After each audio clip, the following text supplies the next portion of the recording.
So I think it's pretty evident that entrepreneurship is the key to the future, right? Because if by now you're still thinking of a 9 to 5 in order to grow sustainable wealth, you might be disappointed in the long run, right? So entrepreneurship is really the way to go. But despite that fact, we're still seeing so many people jump into it and fail. As a matter of fact, statistics have proven that 9 out of 10 businesses tend to fail at the end of 5 years.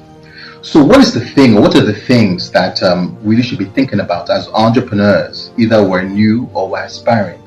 Well, one of the things I think we need to focus on is that entrepreneurship is really not about one thing, right? Most of the people out there tend to think that, once you have this great idea or once you have a good product or a good service, you're automatically going to blow, as we say.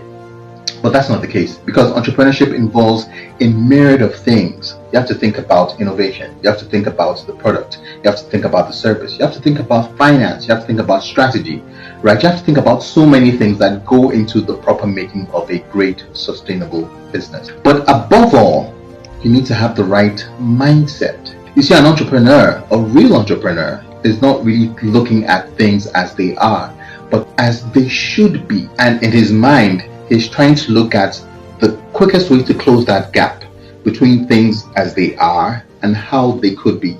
And ask any great entrepreneur, read about any great entrepreneur.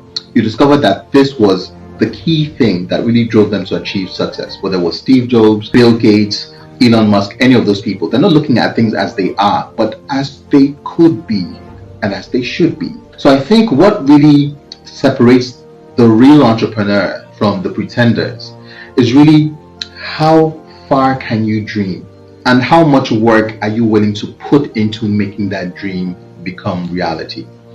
Of course, there's so many other things to think about, but above all, I think this is the really key thing we need to drive in terms of mindset. How far can you dream and how hard are you willing to work to make it come to pass?